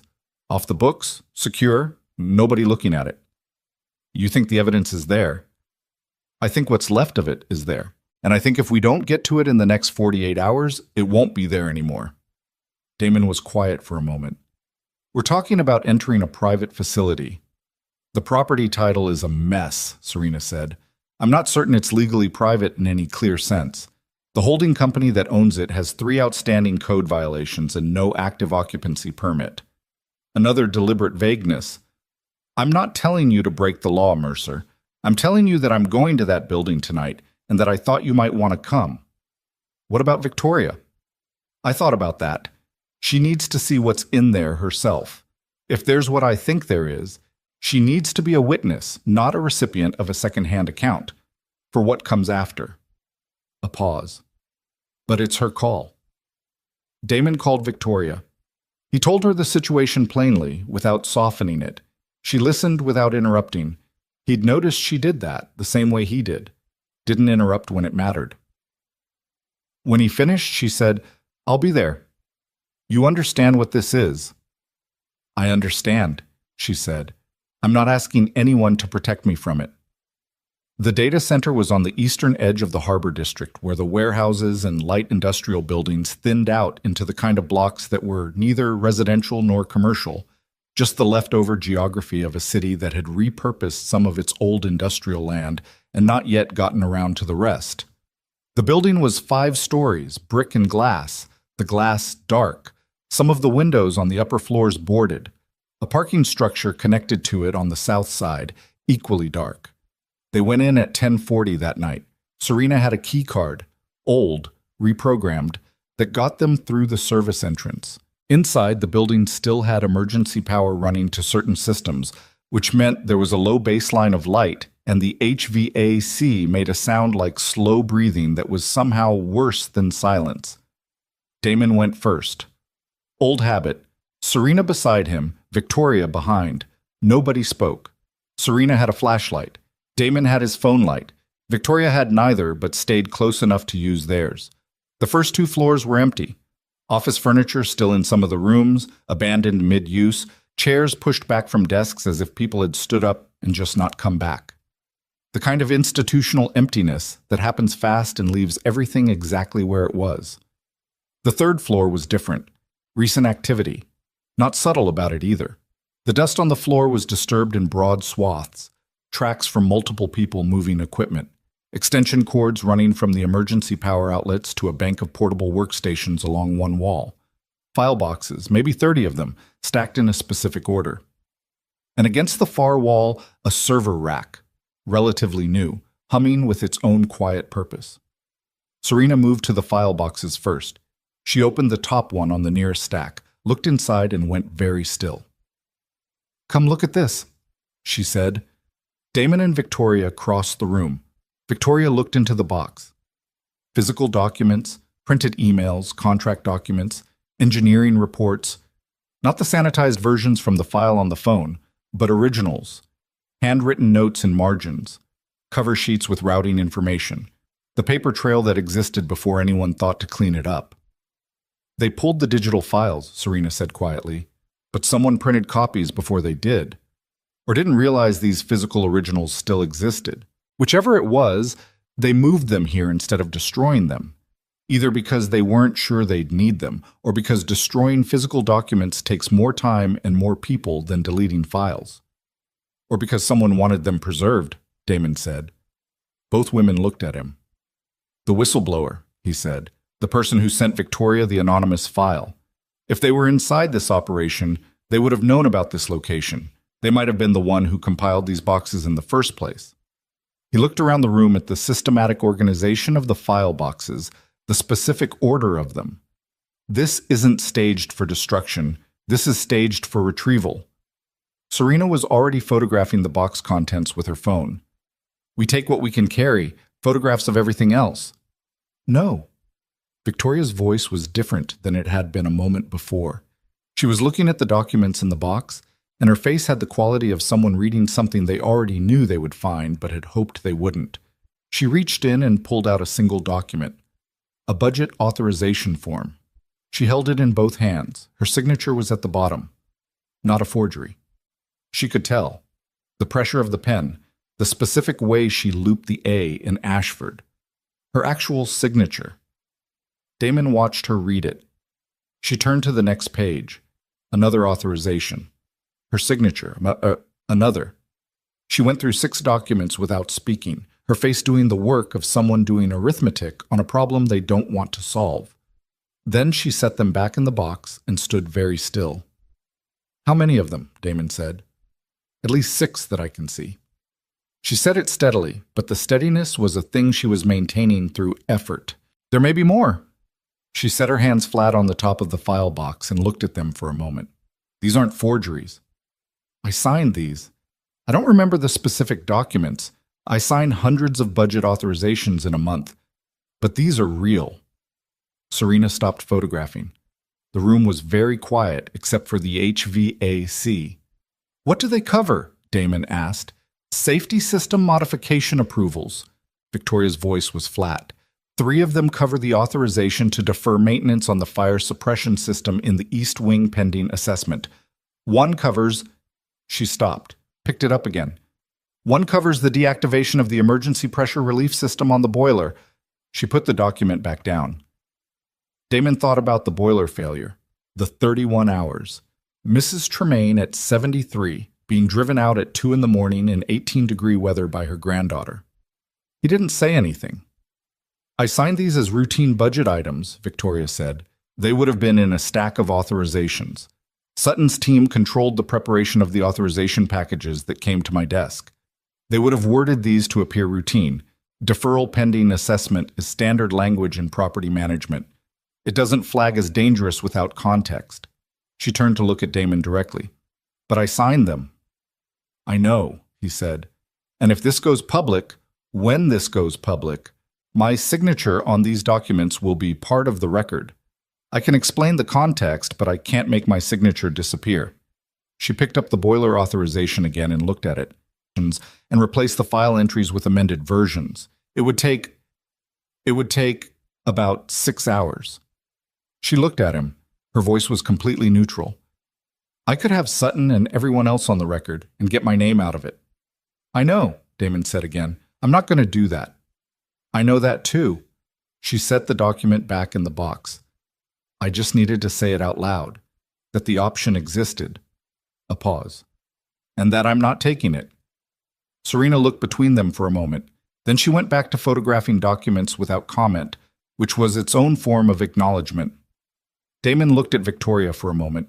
She was 30 years old, running a corporation she'd built on principles she'd believed in, and she was standing in an abandoned data center at 11 at night, holding evidence that was going to cost her something real. And she was not asking him to tell her it would be okay because she already understood that okay was not the point. The authorization packages that came to your desk, he said. Sutton's team controlled them. Yes. Can you document that? The workflow, but who prepared, who reviewed, who routed to you? She thought. Marcus would have the routing records. The internal workflow system logs every step of the authorization process, from preparation to signature. Is that log modifiable? No, it's third-party compliance software. The audit trail is right once. She understood where he was going. I can show that the authorizations were prepared and routed by Sutton's team without my knowledge of their full context. That doesn't erase your signature, Damon said, but it establishes how it got there. That's what a truthful record looks like. You didn't know, but you signed. Both things are true. She held his gaze for a moment. Something in her face shifted. Not relief, not absolution, but something adjacent to the recognition that honesty, even expensive honesty, had a specific shape that was different from other things. Both things are true, she agreed quietly. Serena had moved to the server rack. She looked at it, turned to Damon. Do you know what you're looking at with something like this? Somewhat, he said. What do you need? I need to know if there's anything on this system that isn't in the physical files, and I need to know if there's an active connection, whether someone can remotely wipe it. He looked at the rack, followed the cables, found the network interface and traced it to the wall port. The port had an indicator light. It was dark. No active network connection, he said. It's air-gapped, nothing coming in or going out, which means everything on it is static. Whatever's there, it's there. She pulled a drive from her bag, looked at the server, found the USB interface, looked at Damon. How good are you at this part? Good enough, he said. He worked for 23 minutes while Victoria photographed the remaining file boxes, and Serena organized the documents they were taking. His hands were steady, which was the thing he most appreciated about his years of training, that under pressure his hands remembered how to be steady even when nothing else was. The drive was 3/4 full when he heard something, below them, the service entrance level. He raised one hand. Serena and Victoria both stopped immediately. Footsteps. More than one person. Moving carefully but not carefully enough. The specific not carefully enough of people who thought they were walking into an empty building. Damon pulled the drive, powered down the interface in the correct sequence, and looked at Serena. She was already moving toward the far side of the room, to a secondary stairwell he'd noted when they came in. He'd noted it the same way he'd noted the service entrance and the emergency lighting and the fire exits, out of the habit of reading spaces for options. They went up, not down. 4th floor. Moved to the east side of the building, away from the sounds below. Found a room with a window that faced the parking structure. The glass was intact but old, and Serena pushed it up with a sound like a held breath. Below them, the parking structure's roof deck was 8 feet down. They went out the window. Victoria didn't hesitate. She went second, after Serena, and the heels she was wearing were not made for this, and she landed wrong on one ankle, catching herself on the roof deck surface with both hands. Damon came last, pulled the window back to near closed behind him, and they moved across the parking structure roof without lights, to the far side, down the structure's external stairwell, and out onto the side street 2 blocks from where they'd left the cars. They walked, fast but not running. Running drew attention. Victoria was limping slightly. Not badly. She didn't mention it. When they reached Serena's car, 4 blocks away, they got in and stayed still for a moment. The street was empty. A light rain had started at some point while they were inside. Serena looked at the drive in her hand. Whatever's on this, it's real, and it's complete. Well, and whoever was just in that building, Damon said, they're going to find the boxes disturbed. They'll know someone was there. Yes, Serena started the car. Which means the clock we've been watching just got shorter. In the back seat, Victoria sat with both hands in her lap, and the ankle she'd landed on pulled up slightly, and she said, "How short?" Serena looked at her in the rear-view mirror. "Days," she said, "not weeks." Victoria nodded. She looked out the rain-streaked window at the dark harbor district sliding past. "Then we use the days," she said. Damon looked at her from the passenger seat. Her blazer was torn at the left shoulder from the window exit. Her hair had come partly loose. One of her hands, he could see in the reflected light from the street, had a raw scrape across the palm from catching herself on the roof deck. She wasn't looking at him. She was looking at the water, visible now between the buildings as Serena turned toward the harbor road, the surface of it dark and restless under the rain. He turned back forward. The drive in the center console. 300 and some people asleep in the building they were heading back toward. Keisha, home alone, who would be pretending to be asleep but wasn't. The clock that had just gotten shorter. He was tired in a way that had nothing to do with sleep, and he understood that the tiredness didn't matter, which was something he'd known for a long time and had hoped not to need again. The rain came harder against the windshield. Serena turned the wipers up. Nobody spoke the rest of the way back. The rain was still falling when Damon got back to Harbor View at midnight. He stood under the overhang at the side entrance for a moment, listening to it hit the pavement before going inside. Keisha was on the couch, not pretending to sleep this time. She was sitting up with her knees pulled to her chest, the lamp on, the television off, and she looked at him when he came in with the specific expression she'd inherited from a woman he'd loved and lost and didn't talk about. The look that said she'd been worried and wasn't going to pretend she hadn't been. "You're soaked," she said. "Little bit." He took his jacket off, hung it over the chair by the door. She watched him. "Dad?" "Yeah." "What's happening?" He looked at her for a moment. She was 16. She was also, in the ways that mattered, more perceptive than most adults he knew. He'd been trying to protect her from the details of this, and she'd been letting him, which meant she understood the details were worth protecting her from and had been waiting for him to tell her when the right time was. He sat down on the couch next to her. "It's complicated," he said, "but it's moving, and it's going to come to a head pretty soon." "The building?" "Yeah." "And that woman, Ashford?" "Yeah." Keisha was quiet for a moment. Then, "Is she for real? Or is she doing that thing where rich people act like they care until it costs them something?" He thought about Victoria in the data center, her hands on the file box, the authorization with her real signature, her voice saying, "I'm not going to do that," with the specific flatness of a decision that had already been fully made and didn't need decoration. "I think she's for real," he said. "I could be wrong. I've been wrong before." "Not often," Keisha said, which was generous, but also, he suspected, accurate enough. "Go to sleep," he said.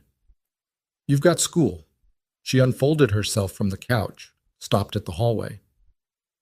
"Quiz me in the morning, before you go down?"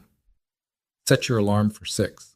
She made a face that communicated everything she thought about 6 in the morning, and went to bed. He sat there for another 20 minutes, not doing anything, just letting the silence settle. Then he took the maintenance log out of his back pocket and opened it to a fresh page and wrote down everything he needed to have ready for the next 48 hours. It was a long list. He did not find this comforting, but he found it clarifying, which was close enough. The next morning, Serena called at 7:15. She'd been up all night. "The drive," she said. "There's a directory on the server that I almost missed. It's nested inside what looks like routine system files, but it's not. It's a compiled archive. Whoever put it there labeled it with a maintenance file name from 2 years ago. If you weren't looking specifically, you'd skip right past it." The whistleblower, Damon said. Has to be. It's everything. Not just the Harbor View operation. The same playbook applied to 4 other properties Ashford owns across the state. Same shell companies, different property names, different inspectors, same structural manipulation. All documented. Timelines, authorization chains, financial flows. She paused. And a full record of every communication between Sutton and Raymond Chu going back 31 months. How detailed. Detailed enough that a federal prosecutor would weep from happiness. Another pause. There's something else. One of the communication threads, it references a scheduled emergency building inspection. Harbor View. It was filed 3 days ago with the city. We have 9 days. Damon was already moving to his desk. Not 6 weeks. They accelerated it the night after we were at the data center, which either means they found evidence we were there or they'd already set this in motion and the timing is coincidence. She didn't sound like she believed in coincidence. 9 days, Mercer.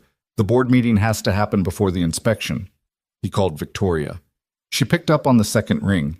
He could hear from the quality of the silence behind her that she was already in a car, already moving. I know about the inspection, she said before he could tell her. Marcus found the filing this morning. Someone submitted it under an emergency safety concern flag. She paused. The submitted concern cites inadequate structural maintenance.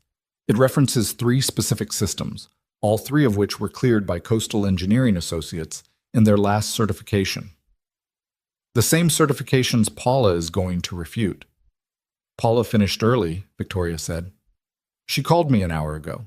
She has her full independent assessment. It took her 5 days instead of 7. A beat.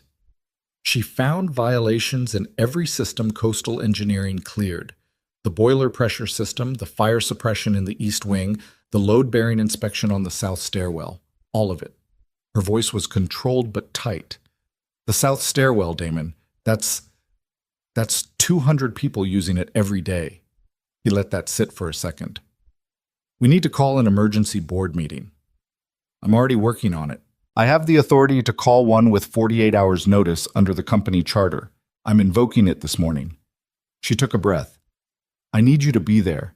Not in any official capacity, but you need to be in that room. Why? Because the board members I can't fully trust will be looking for any reason to question the source of what we're presenting. You are the source of a significant portion of it. Your records, your photographs, 3 years of your personal documentation.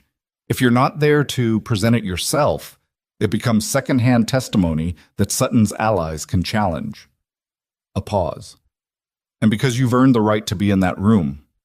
He looked around his apartment, the maintenance log on the desk, Keisha's calc textbook still on the coffee table from last night, the jacket still drying over the chair by the door. I'll be there, he said.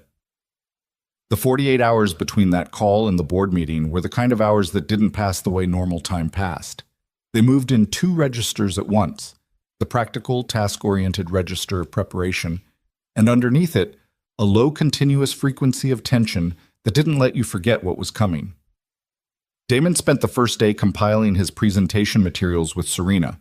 They organized 3 years of maintenance records into a chronological evidence package.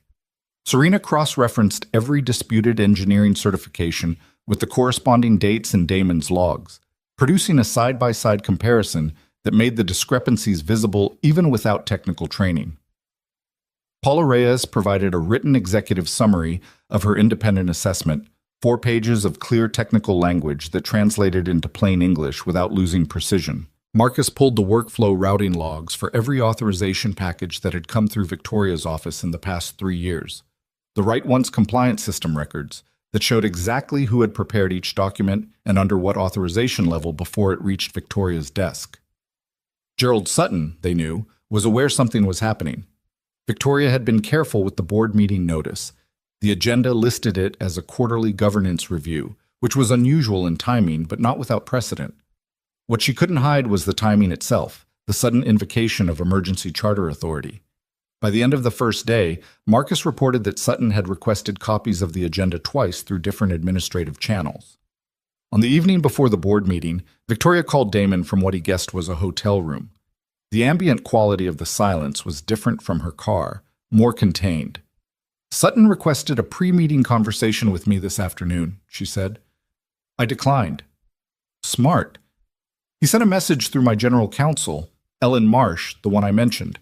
He said he wants to discuss operational matters before the board is involved. A pause. Ellen recommended I take the meeting. Damon was quiet. She's either genuinely concerned that I'm making a procedural mistake by bypassing him, Victoria said, or she's his. I still don't know. What did you tell her? That I appreciated the advice and was proceeding with the meeting as scheduled. Another pause. Longer. I've also been thinking about something. Claire, my executive assistant, the one I think tipped Sutton off about Seattle. A beat. She came to my office today to confirm the meeting logistics. She looked terrible. Not guilty terrible. Scared terrible. There's a difference, Damon said. I know. I've been thinking about what you said at the data center, about the whistleblower being someone inside who wanted the evidence preserved, someone who'd been documenting it for a long time. She stopped. What if it was Claire? What if she was placed in my office by Sutton, but somewhere in 3 years she changed her mind about what she was doing? What if she sent me the file and then panicked because she realized Sutton knew she was in my orbit and he'd assume it was her? Damon considered this. Did you ask her? Not directly. I don't know how to ask that directly without either tipping her off if I'm wrong or frightening her into silence if I'm right. Don't ask her yet, he said, after tomorrow. If she's the one who built that archive, she'll still be there after, and she'll need someone to tell first. Victoria was quiet for a moment. You're good at this, she said. Not flattery, just observation, the way you noted something factual. I've had practice reading situations, he said. Different situations, same skill. Does it ever stop costing something? She asked. Not abstractly. She meant something specific. He thought about it honestly. No, he said, but you get better at knowing what you're paying for.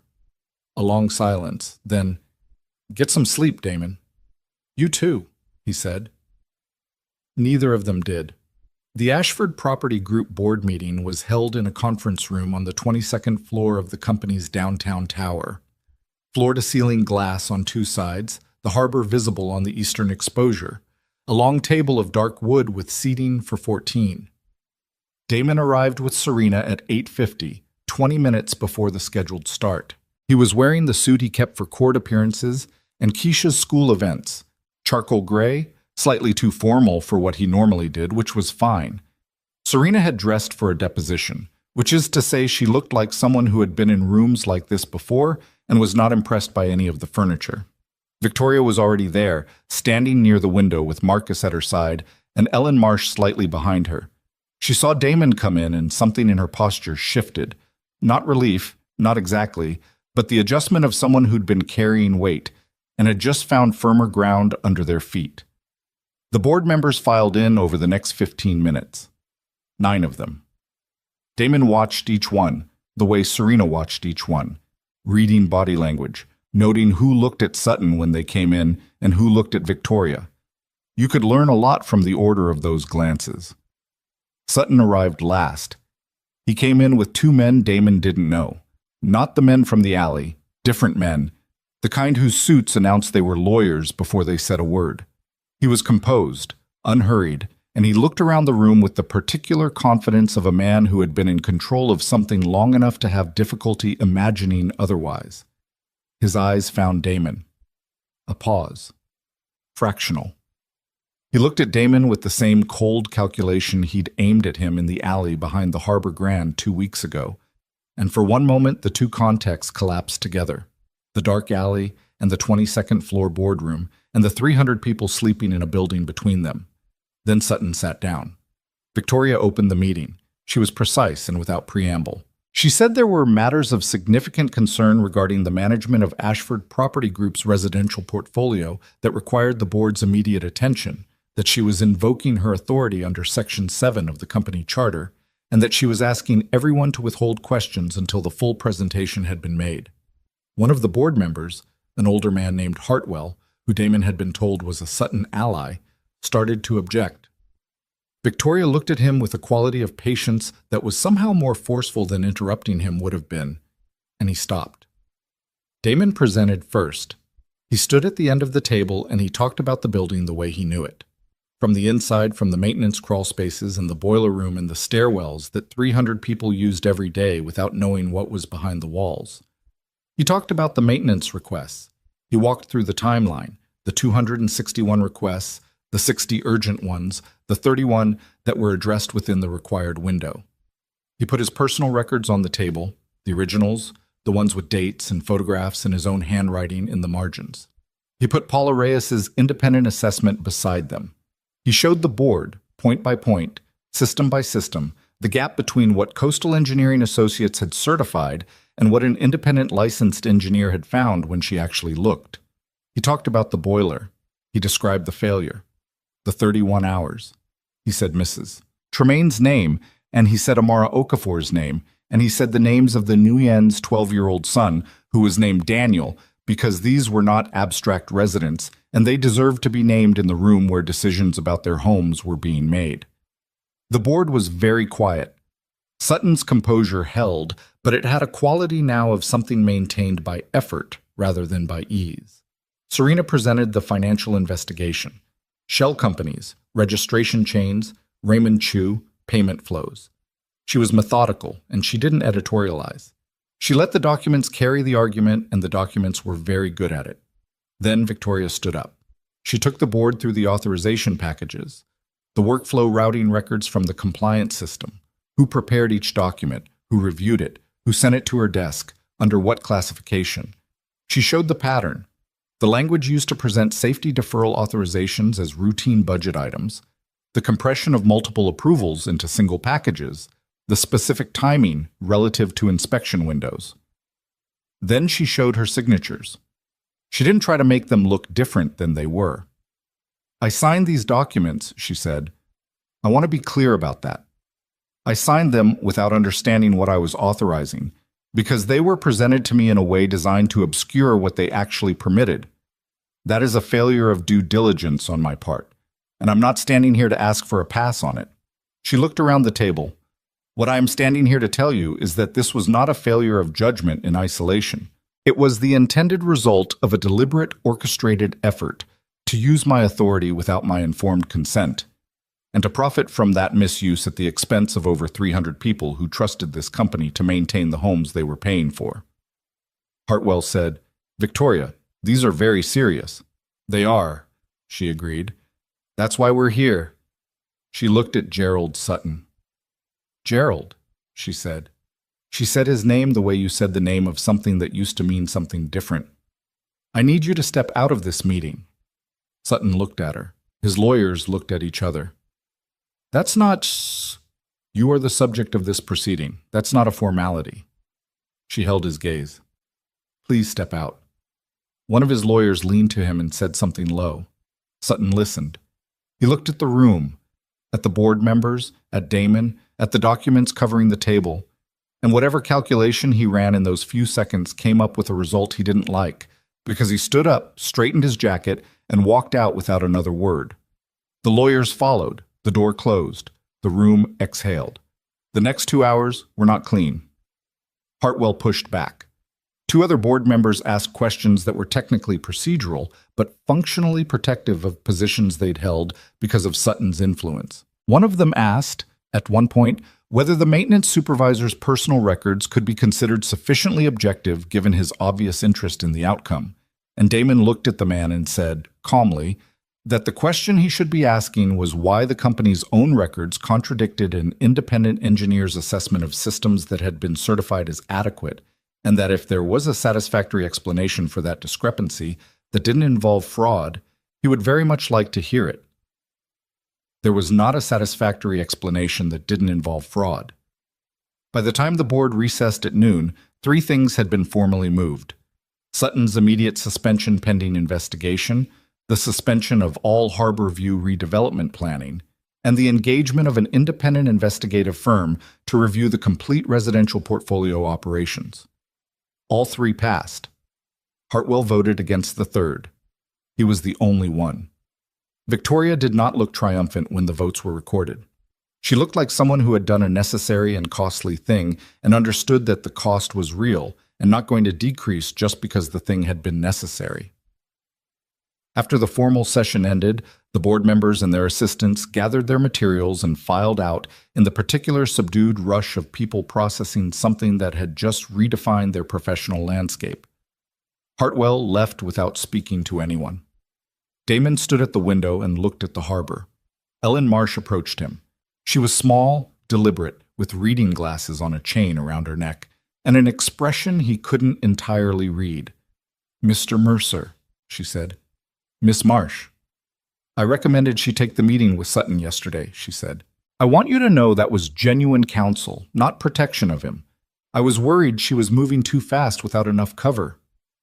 "I know," Damon said. She looked at him. "Do you?" "Victoria told me your history with Sutton, and I watched you in the meeting." He paused. "You weren't running protection. You were nervous about the procedure. Different thing." She studied him for a moment. "You're more observant than maintenance supervisors are generally assumed to be." "Most things are more complicated than they're assumed to be," he said. She almost smiled, didn't quite, walked away. Victoria found him still at the window a few minutes later. Most of the room had cleared. Marcus was packing up files at the far end of the table. Serena was on the phone in the corner, already moving to the next thing. Victoria stood beside him and looked at the harbor. "That was the easy part," she said. "I know." He meant it. The board meeting was a decisive moment, but decisive moments were not the same as finished moments. The investigation would take months. The legal process longer. Sutton had resources, and he would use them. The emergency inspection would still happen, and while Paula's independent assessment gave them strong grounds to challenge any condemnation finding, challenges took time, and Harborview's residents would be living inside that uncertainty. "The residents," he said, "they need to know today. Not a sanitized version. What happened, what the board decided, what comes next. They deserve the full account." "I know," Victoria said. "I'll be there." "They're going to be angry," he said. "Not a warning exactly, just accurate." "Good," she said. "They should be." He looked at her. The morning light was full on her face now, and she looked tired in a way she hadn't been hiding well since before the data center, and the torn shoulder of the blazer had been replaced, but there was still a faint mark on the palm of the hand that had caught the roof deck, slightly reddened. She didn't look like someone who ran things from a height. She looked like someone who had just climbed down into something and gotten their hands marked by it. "What about Claire?" he asked. Victoria was quiet for a moment. "After we talk to the residents," she said. "I'll go to her tonight." "Be gentle with it," Damon said. "If it was her, she's been carrying that for a while." "I know." She paused. "I'm not good at gentle, usually." "I know," he said. "Try anyway." She looked at him sidelong, and something crossed her face that was wry and tired and genuine all at once. "Does everyone in your life receive that kind of blunt handling?" "Pretty much," he said. "Ask Keisha." For the first time in days, something close to a real laugh. Short, involuntary. And then she pressed her lips together and looked back at the harbor. "Let's go," she said. They left the 22nd floor and drove to Harborview. The meeting with the residents happened in the parking lot. No chairs, no podium. Damon had suggested the community room inside, but Mrs. Okafor, who had some instinct for these things, said the parking lot was better, more honest. Nobody sitting in rows like an audience. So they stood, about 80 people, the ones who were home at midday, bundled against the late November cold. And Victoria stood in the middle of them without the 3 black vehicles and without the executive retinue, and she told them the truth, all of it. The engineering fraud, the shell companies, Sutton, the falsified reports, the deliberately deferred maintenance, her own signature on documents she hadn't understood, the board decision that morning, the investigation that was coming. She did not soften it. She did not frame it as a past tense problem that had been resolved. She said, "This is what was done to you. This is who did it. This is what I did and didn't do. And this is what is going to happen next." In that order. Mr. Valentino, in his coat and his wool cap, stood at the back and listened to all of it without expression. When she finished, there was a long silence. Then a woman near the front, a young mother named Brianna, who had 2 kids under 5, and who Damon knew had been working double shifts at the hospital since her husband had been laid off, said, "So we stay? We're not getting kicked out? The redevelopment project is suspended, Victoria said. The independent investigation will take time. I'm not going to stand here and promise you nothing will ever change, because I don't know exactly what the investigation will find. What I can promise you is that no one is going to lose their home through a process I'm not willing to fully account for in public. Brianna looked at her for a long time. That's a pretty careful answer. Yes, Victoria said. It is, because I'm done giving you answers that sound better than they are. Another silence.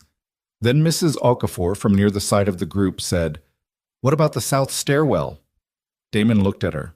She was watching Victoria with the specific expression of a woman who'd spent enough of her life dealing with institutions to know the difference between what they said and what they did, and who was testing which one she was looking at right now. It's being repaired, Damon said. I filed the emergency work order this morning. I've already got 2 contractors confirmed for Monday. Mrs. Okafor looked at him, then at Victoria, then back at Damon. Okay, she said. Just that. It wasn't forgiveness. It wasn't trust restored. It was a small, provisional thing, the kind of thing that was only meaningful because of how much it cost the person giving it. Damon stood in the parking lot after the group dispersed, watching people move back toward the building. The cold had gotten serious in the last hour. A couple of kids ran past him toward the east wing, not caring about the cold the way children didn't, and the sound of them was loud and ordinary and everything. He became aware that Victoria was standing near him. The south stairwell, she said quietly. You filed the work order this morning. Before the board meeting. She was quiet for a moment. Before you knew how the board meeting would go. The stairwell needed fixing regardless of how the board meeting went, he said. She looked at him. Something in her face that he didn't have an easy name for. Not admiration exactly, something more complicated. The recognition, maybe, of a kind of consistency that she'd been trying to locate in herself and had been finding harder than she'd expected. Monday, she said. I'll have the funding authorized tonight. Already have a contractor who'll defer payment 30 days, he said. But the authorization would be appreciated. She nodded, looked at the building for a moment. The east wing, the south face, the windows with lights in some of them. Real light, living light, people making dinner and watching television and doing homework in the homes that had almost been taken from them by people who decided they were worth more as square footage than as shelter. Then she said quietly, "Thank you." He considered several responses and settled on the honest one. "Don't thank me yet," he said. "We're still in the middle of it." "I know." She pulled her coat tighter, "But thank you anyway." He looked at the building, thought about the maintenance log in his back pocket, now containing more entries than any one person should have to write about a building that should have been maintained. Thought about the 9 days until the city inspection and the work that needed to happen before it, and the people inside whose lives had been made smaller by a conspiracy they'd had no part in and no knowledge of. He thought about Keisha, who would be home from school in 2 hours, and who he had promised to quiz on calculus, and who he was, despite everything, going to be there for, because that was the other thing that didn't wait for convenient timing. He looked at the sky, which was the specific flat gray of late November over water, and he breathed the cold air in, and then he turned and walked back to the building he maintained, with everything still ahead of him. Claire Donovan came to Victoria's hotel room at 9:30 that evening, carrying a paper cup of coffee she hadn't drunk and wearing the expression of someone who had been waiting for a particular door to open for a long time and wasn't sure whether to be relieved or terrified now that it had. Victoria had called her simply. No preamble, no indication of what the conversation would be. Just, "Can you come tonight, the hotel on Merchant, room 414. And Claire had said yes immediately, which was itself a kind of answer. She sat in the chair by the window. Victoria sat on the edge of the bed. Neither of them touched the room service menu or the additional coffee Victoria had ordered. "I'm not going to ask you to explain yourself," Victoria said. "I just want to know if it was you." Claire looked at her hands, the paper cup, the window behind which the harbor was dark and the lights of the opposite shore made small reflections on the water. "Yes," she said. Victoria nodded once. She'd known. But knowing and hearing were different weights. "I was placed in your office by Gerald," Claire said. Her voice was steady in the way that came from having rehearsed a truth for a long time. 3 years ago, he wanted someone who would tell him things, saw your schedule, your travel, what documents came to your desk, whether you were asking questions about anything. I did that for about 8 months. She stopped. Then I started actually working for you. What changed? Claire looked up. The boiler. Victoria was quiet. I found out about it after the fact. What had been authorized, what had been deferred, why? I went back through my own records, and I found the authorization package that I had routed to your desk, and I understood. I understood what I'd been part of.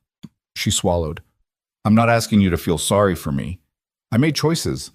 But after the boiler, I started documenting everything I could access. I didn't know what I was going to do with it. I just knew someone needed to keep a record because the people who were supposed to were destroying theirs. The archive at the data center, Victoria said. I moved the physical files there over 6 months, a few boxes at a time. I had access because Gerald had me managing several vendor relationships, including the facilities holding company. A pause. And I compiled the digital archive on the server. That took longer. I'm not a technical person. It took me a long time to figure out how to do it in a way that wouldn't be noticed. The file you sent me, Victoria said, in Seattle. I'd been watching for a moment when you were away from your normal environment, when the people watching you would be less certain of your movements. Claire looked at the coffee in her hands. I knew Gerald's people were watching your company devices. I knew the only way to reach you was through something they couldn't monitor. I set up the temporary address the day before you flew out. I thought if you saw it, you'd know what to do. You're better at knowing what to do than I am. I didn't handle it particularly well at first, Victoria said. You were cornered in an alley, Claire said quietly. That's not the same as not handling it well. Silence. Gerald knows it was me, Claire said. Or he suspects. That's why I looked the way I looked when I came to your office yesterday. I've been waiting for... I don't know what. I don't know what he'll do. Nothing, Victoria said. He's suspended pending investigation, and he knows that if he moves against you now, it becomes witness tampering on top of everything else. She paused. You're going to need to give a formal statement to the investigation team and likely to law enforcement. It will be uncomfortable, and it will be on the record. I know. And you falsified information to Sutton for 8 months, Victoria said. Not accusation, just the record. That's going to be part of the accounting. I know that too. Victoria looked at her. The woman who had sat outside her office for 3 years, who had routed her mail and managed her calendar and prepared her coffee, and somewhere inside all of that had carried the weight of what she'd helped build and what she'd tried to quietly unmake. You should get a lawyer, Victoria said. A good one. I'll give you a name. Claire nodded. Then, with the specific difficulty of someone asking for something they don't feel entitled to, am I going to be okay? Victoria considered the question honestly, because Claire deserved honesty and not comfort. I don't know, she said. But you did the right thing, even if it took a while to get there. A pause. That counts for something with the people who are going to be making decisions. I'll make sure they know. Claire left an hour later. Victoria sat in the hotel room and looked at the harbor for a long time without doing anything in particular. Then she called Damon. He answered on the second ring. She could hear the television in the background, low, the specific sound of a news program being half-watched. It was Claire, she said. I figured, he said. How is she? The question surprised her. Not because it was wrong to ask, but because it was the first question. Not what did she say, not what does this mean for the case, but how is she? Scared, Victoria said. Relieved, both. Yeah. A pause. That makes sense. She's going to cooperate fully with the investigation. She'll need some legal protection, but the information she has from being inside Sutton's operation for 8 months, that's significant. Serena will want to talk to her.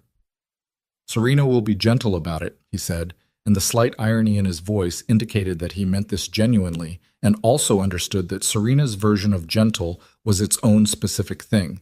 Victoria almost smiled. How's the stairwell? Contractors confirmed for 7 Monday morning. I'll be there. A pause. Paula submitted her full assessment to the city today. sent copies to the investigation team and to the city inspector's office with a formal request that the emergency inspection be conducted with an independent engineer present. Will they agree to that? Serena thinks so. The city inspector's office doesn't want to be on the wrong side of this when it comes out, and it's going to come out. Paula's assessment is thorough enough that any inspector who tries to condemn this building against her findings is going to have a very difficult time explaining themselves publicly. A pause. It's not guaranteed, but it's significantly better odds than we had a week ago. Victoria looked at the harbor. Damon. Yeah. I'm going to restructure the residential portfolio management, she said. Not as a PR move. I want independent oversight on every property, third-party safety audits on a non-negotiable schedule, a resident advisory council for every building over 50 units, with actual standing, not just the right to submit complaints, but the right to be heard before major decisions. She paused. I've been thinking about how this happened, not just what Sutton did, how the structure allowed it. He had too much authority in a space with too little accountability. I had too much distance from the actual conditions of the properties I own. She stopped. That's a failure of design, not just of people. The design needs to change. Damon was quiet for a moment. That's a lot of work. I know. Are you going to do it, or are you going to announce it and then get busy with other things? She paused. That's a fair question. I'm asking it directly because I want a direct answer. I'm going to do it, she said. It will take time and it will be imperfect, and there will be things that don't work the way I intend them to. But I'm going to do it. A beat. You can hold me to that. I will, he said. No ceremony about it. Just, I will. She believed him. The 9 days before the city inspection were the hardest sustained stretch of any of it, because they required a different kind of endurance than the confrontations had. Not a single moment of decision, but a long corridor of tasks.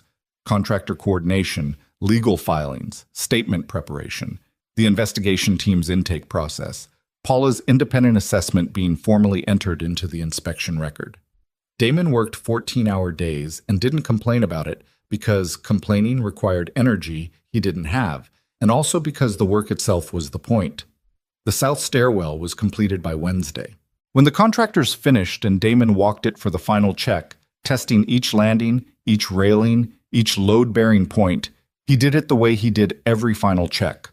Thoroughly, without hurry, with the understanding that the difference between adequate and right was often a detail that only mattered when something went wrong. Everything held. Everything was right. He put it in the maintenance log with the date and his initials and closed the book. Mrs. Okafor used the stairwell that evening on her way home from her shift. He was in the lobby when she came through, and she paused at the base of the stairs and looked up them and then looked at him. Solid, she said. Yeah, he said. She nodded and went home. The city inspection happened on a Thursday, 11 days after the board meeting. Paula Reyes was present with her independent assessment. The city inspector, a man named Broward, who had the manner of someone who understood exactly what kind of attention this inspection was receiving, was thorough and unhurried and made no findings that contradicted Paula's assessment in any material way. The emergency condemnation filing was withdrawn. Harborview remained occupied. When Damon got the call from Victoria telling him the inspection was clear, he was on the roof of the east wing replacing a flashing seal that had been on his list since September. He was 40 feet up, and the harbor wind was coming in cold and steady, and he sat down on the roof edge for a moment with the phone in his hand after the call ended and looked out at the water. He sat there for a while. Just that. The investigation ran for 4 months. Serena worked with the independent firm as a consulting investigator. Claire Donovan's cooperation proved as significant as Victoria had predicted. 8 months of first-hand knowledge of the operation's internal communications, names, decisions, the specific mechanisms by which authorization packages had been manipulated before reaching Victoria's desk. Raymond Chu, Sutton's college roommate, and the face behind the shell companies, was located in February in a service apartment in a city 3 states away and declined to comment to anyone about anything, which his lawyer communicated in a letter that Serena described as the most expensive silence she'd ever seen purchased. Gerald Sutton's lawyers were good. They were also working against a 4.5-year evidence archive compiled by someone who had been in the room for most of it, a financial trail through 4 shell companies that Serena had reconstructed with documentary precision. The testimony of a licensed structural engineer whose professional reputation was such that nobody wanted to be the person who publicly disputed her, and 3 years of handwritten maintenance records from a former Navy SEAL who had kept them because he understood that the difference between what was documented and what was done was where accountability lived. In March, Sutton accepted a plea arrangement. The terms were not lenient. Raymond Chu, 2 months later, accepted a separate arrangement that was marginally less harsh in exchange for cooperation. 3 executives were removed from their positions. 2 engineers from Coastal Engineering Associates faced professional licensing review. Victoria was not charged. The investigation established clearly, through the routing records Marcus had preserved in the Right Once compliance system, through Claire's testimony, through the pattern of manipulation across multiple authorization packages, that her signatures had been obtained through deliberate misrepresentation of the document's content and purpose. The finding did not erase her own public accounting of her failures and oversight, which she had given at the board meeting and repeated in a public statement she released the day the investigation concluded. She didn't walk back a word of it. Some people respected that. Some didn't. She had apparently made her peace with both outcomes. The Harbor View renovation began in April. Not a cosmetic renovation, a real one. Structural, mechanical, systems throughout. Damon supervised every phase of it. He hired 2 of the residents who had construction backgrounds to work on the crew, which was his own decision and not something he'd cleared with anyone. And when Victoria found out about it, she told him it was a good idea, which he already knew, but it was fine that she confirmed it. The building was unoccupied during the renovation. Every resident was placed in temporary housing, paid for entirely by Ashford Property Group, in buildings close enough to their children's schools and their jobs that daily life was disrupted as little as possible. This was not simple to arrange. Damon spent 3 weeks working on the logistics of it alongside a housing coordinator Victoria brought in, and there were families who were difficult to place and situations that required individual solutions, and more than one evening where he was on the phone until midnight working through a problem that resisted straightforward resolution. Mrs. Tremaine was placed in a building 4 blocks from Harbor View ground floor, with a spare bedroom for when her granddaughter visited. Damon checked on her twice a week during the renovation. She made him tea the first time, and then accepted that he was going to keep coming and started leaving the door unlocked when she expected him, which he understood was its own kind of trust and treated accordingly. Mr. Valentino didn't want to leave. He sat in his apartment the morning of the move with his coat on and his newspaper under his arm, and told the housing coordinator that he had lived in that apartment for 11 years, and he was not confident that he would successfully transplant at his age, and his tone made clear that he was prepared to have this argument for as long as necessary.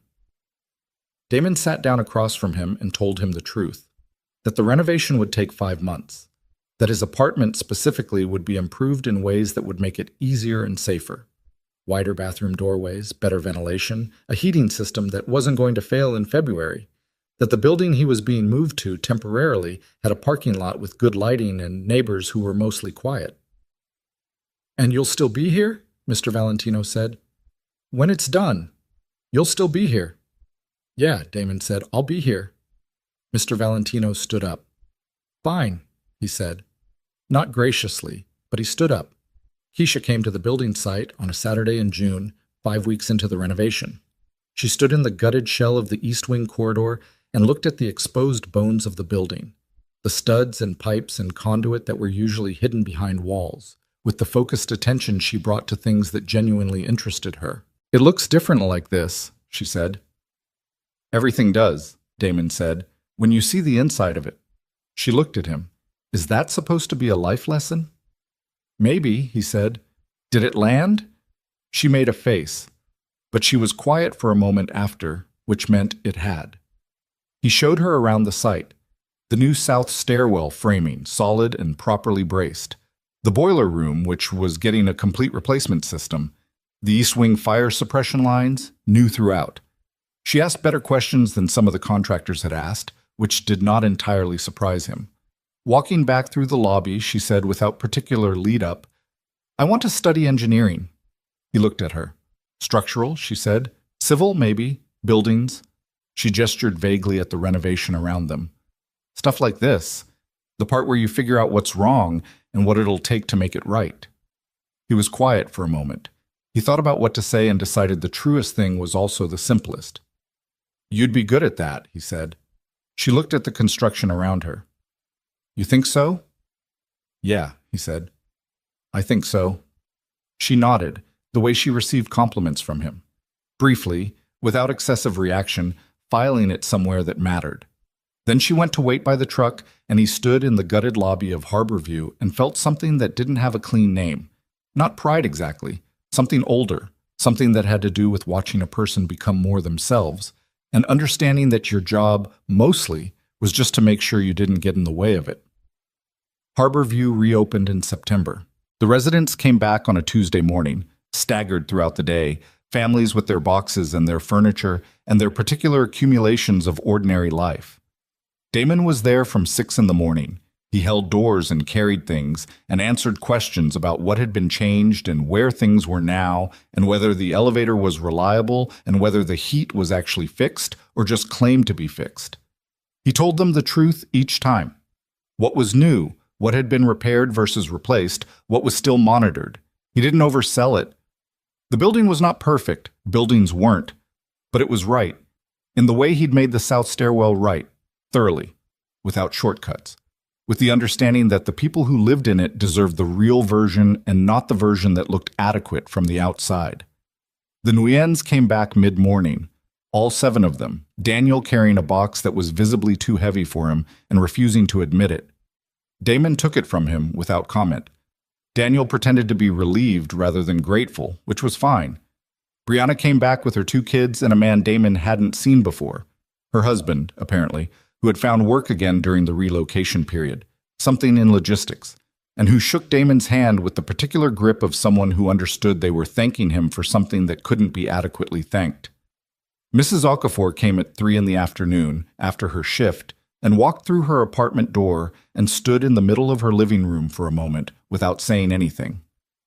Her daughter Amara was with her. Amara looked around the apartment, the new flooring, the repainted walls, the properly functioning radiator, and then at Damon in the doorway. "The same apartment," Amara said. "Same apartment," Damon confirmed. Amara looked at her mother. Something passed between them that he wasn't meant to fully understand, and he didn't try to. Victoria came in the late afternoon. She came alone, without Marcus, without any of the black vehicles. She parked on Alcott Street and walked in through the side entrance, and she found Damon in the lobby sitting on a folding chair with his maintenance log open, making notes, the way he'd been doing on and off all day between helping residents move in. She stood in the lobby of the building she owned and looked at it, at the new tile, the functioning overhead lights, all of them. The elevator with its freshly serviced doors that opened and closed without hesitation. The directory board with its list of residents, the same names they'd always been. "It's good," she said. "It is," he agreed. She looked at him. "I offered you the director of residential operations position. You said no." "I know." "The salary was significant." "I know that too." He closed the maintenance log. "I'm a maintenance man. I'm good at it. I like the work." He looked at her steadily. "If I'm director of something, I stop being the person who walks the building and notices the things that need noticing. That's the person who actually matters here, not the one with the title." Most people wouldn't see it that way. Most people spend a lot of energy wanting to be something other than what they're already good at, he said. She considered this. Then, the resident advisory councils are established. All 14 properties. They have charter standing, the right to review any major operational decision and formally object on record before it proceeds. She paused. Paula Reyes' firm is contracted for independent annual structural assessments on every residential property we own. 3-year contract, renewable, with the resident councils having co-approval authority on the contract terms. "That's not nothing," he said. "No," she agreed. "It's not." "How's Claire?" Victoria was quiet for a moment. Working through it, her lawyer negotiated a cooperation agreement, no criminal charges in exchange for full testimony. She's looking for a new position. Outside property management. A pause. She sent me a message last week just to say she hoped the building came out well. Did you write back? I said it did. She paused. I also said that what she built in that data center was the thing that made everything else possible. Because it was true, and because she needed to hear it. A beat. You would have told me to do that. Probably, he agreed. She walked to the lobby window and looked at the parking lot. The October light was different from the November dark where this had all started. Warmer, lower, the specific angle of autumn that made ordinary things look briefly significant. A few kids from the building were out there now, 2 of them on bikes, one sitting on the hood of a car reading something that was probably a phone. Serena's been asked to consult on a municipal housing investigation in another city, Victoria said. Similar pattern to what happened here. Falsified maintenance records, shell company structures. She called me to ask if I'd provide a reference. What did you say? That I'd provide the most honest reference she'd ever received, which she said was exactly what she wanted. A slight smile at that. She's a strange person. She's a good investigator, Damon said. Those aren't mutually exclusive. He stood up. His knee was bothering him. It had been bothering him more since the cold set in, which was new and which he was not ready to think about yet. He picked up the maintenance log and put it in his back pocket. Walk with me, he said. They walked the building, all 5 floors. He showed her what had been done, and she listened the way she'd learned to listen over the past 4 months. Not with the distant authority of an owner reviewing a property, but with the specific attention of someone trying to understand what something actually was. He showed her where the boiler room had been rebuilt from the concrete up. He showed her the east wing fire suppression lines, new copper throughout. He showed her the south stairwell. She walked it herself, up and down, tested the railing. He watched her and didn't say anything. When she came back to the ground floor, she said, "The woman on the 4th floor, Mrs. Tremaine." "She's back," he said. "Came home Monday. I helped her bring her plants in." Victoria nodded. "How is she?" "She's 73 and she has emphysema and she's home," he said. Which is what she wanted. They came out through the side exit on Alcott Street and stood in the alley. The same alley. Not the one behind the Harbor Grand. This was the side alley of Harbor View itself, where the service entrance was, where Damon came and went every day. But standing in it, the memory of the other alley was present. It didn't need to be named. The evening was coming in. The harbor was visible at the end of the street, past the warehouse on the corner, the water dark and moving. "That night," Victoria said, "if you hadn't been coming home that way." "I was always coming home that way," he said. 8 minutes faster. She looked at the water. "I keep thinking about that. The way things hinge on the smallest choices. A route home, a phone bought with cash, a fire alarm pull station on a wall." She paused. "It makes me nervous how random it was." "It wasn't random," he said.